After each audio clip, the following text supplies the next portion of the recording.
Hi Mark, I'm Donna. My student number is SO441052.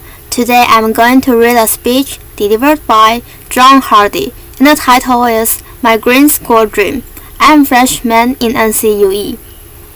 I grew up in a very small village in Canada, and I'm an undiagnosed dyslexia.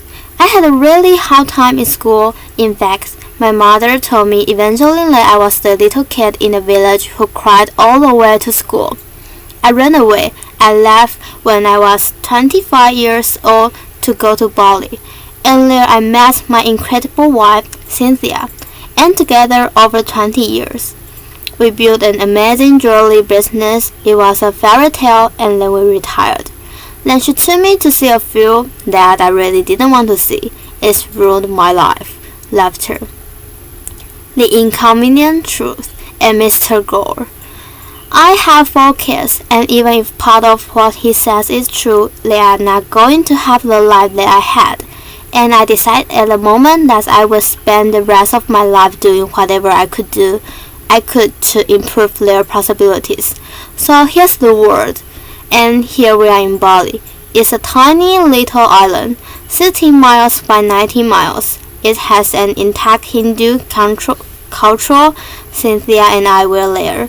We had had a wonderful life there, and we decided to do something unusual. We decided to give back locally. And here it is. It's called the Green School. I know it doesn't look like a school, but it is something we decided to do, and it is extremely green. The classrooms has no walls. The teacher is writing on a bamboo blackboard. The desks are not square. At Green School, the children are smiling, an unusual thing for school, especially for me. And we practice holism. And for me, it's just the idea that if this little girl graduates as a warm person, chances are she will demand a warm world to live on. Our children spend 181 days going to school in a box. The people that built my school also built a prison and an insane asylum out of the same materials. So if this gentleman had had a holistic education, would he be sitting there? Would he have had more possibilities in his life? The classrooms has natural light. They are beautiful. They are bamboo. The breeze passes through them, and when the natural breeze isn't enough, the kids deploy bubbles, but not the kind of bubbles you know. These bubbles are made from natural cotton and rubber from the rubber tree. So we basically turn the bus into a bubble, and these kids know that painless climate control may not be part of their future. We pay the bill at the end of the month, but the people that are really going to pay the bill are our grandchildren. We have to teach the kids that the world is not indestructible. These kids did a little graffiti on their desks, and then they signed up for 2 extra courses. The first one was called sanding, and the second one was called reversing. But since that happened, they won't lose that. They know they can control their world. We are on the grid. We are not proud of it, but an amazing alternative energy company in Paris is taking us off the grid with solar. So this thing is the second vortex to be built in the world, in a 2.5 meter drop on a river. When the turbine drops in, it will produce 8,000 watts of electricity day and night. And you know what these are. There's nowhere to flush, and as long as we are taking our waste and mixing it with a huge amount of water, you are all really smart. Just do the math. How many people times how much water? There isn't enough water. These are compost toilets, and nobody at the school wanted to know about them, especially the principal. And they work. People use them. People are okay. It's something you should think about doing. Not many things didn't work. The beautiful canvas and rubber skylights got eaten by the sun in 6 months. We had to replace them with recyclable plastic. The teachers dragged giant PVC whiteboards into the classrooms. So we had some good ideas. We took out automobile windshield, but paper behind them and created the first alternative to the whiteboard. Green School sits in South Central Bali and is on 20 acres of rolling garden. There's an amazing river traveling through it, and you can see there how we managed to get across the river. I met a father the other day. He looked a little crazy. I said, "Welcome to Green School." He said, "I've been on an airplane for 24 hours. I asked him why. He said, "I had a dream once about a green school, and I saw the picture of this green school. I got on an airplane." In August, I'm bringing my sons. This was a great thing, but more or less people are building greenhouses around green school so their kids can walk to school on the path. And people are bringing their green industries, hopefully their green restaurants, to the green school. It's becoming a community. It's becoming a green model. We had to look at everything. No petrochemicals in the pavements. No pavements. These are volcanic stones laid by hand. There are no sidewalks. The sidewalks are gravel. They float when it rains, but they are green. This is the school buffalo. He's planning to eat last fence for dinner. All the fences at Green School are green, and when the kindergarten kids recently moved their gas, they found out the fence was made out of tapioca. They took the tapioca roots up to the kitchen, sliced them thinly, and made delicious chips. Landscaping, we managed to keep the garden. That was there running right up to the edge of each of the classrooms. We dropped them gently in. We made space for these guys who are these last black pigs, and the school crowd is trying to figure out how to replace the lawnmower on the playing field.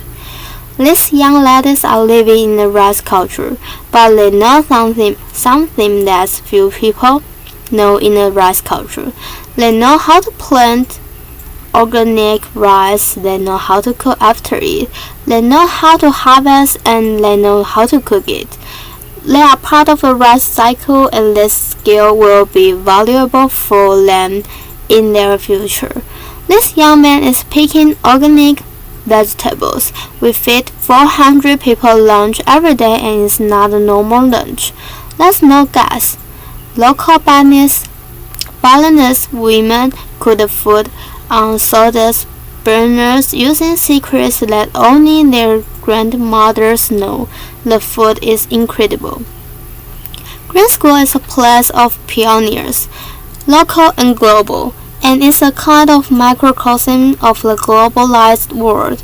The kids are from 25 countries. When I see them together, I notice they are working out how to live in the future. Green School is going into its 3rd year with 160 children. It's a school where you do learn reading. One of my favorites, writing. I was bad at it, arithmetic. But you also learn other things. You learn bamboo building. You practice ancient Balinese arts. This is called mud wrestling in the rice field. The kids love it. The mother are quite convinced. Laughter. We have done a lot of outrageous things in our lives, and we said, okay, local. What does local mean? Local means that 20% of the population of the school has to be Balinese, and this was a really big commitment. And we were right, and people are coming forward from all over the world to support the Balinese Scholarship Fund, because these kids will be Bali's next grand leaders. The teachers are as diverse as the student body, and the amazing thing is that volunteers are popping up. A man came from Java with a new kind of organic agriculture. A woman came from Africa with music, and together these volunteers and the teachers are deeply committed to creating a new generation of global green leaders. The Green School effort, we don't know what it is. We need someone to come and study it. But what's happening? Our learning difference is dyslexic. We have renamed them prolystic, are doing well in less beautiful classrooms, and all the kids are traveling. And how do we do all this?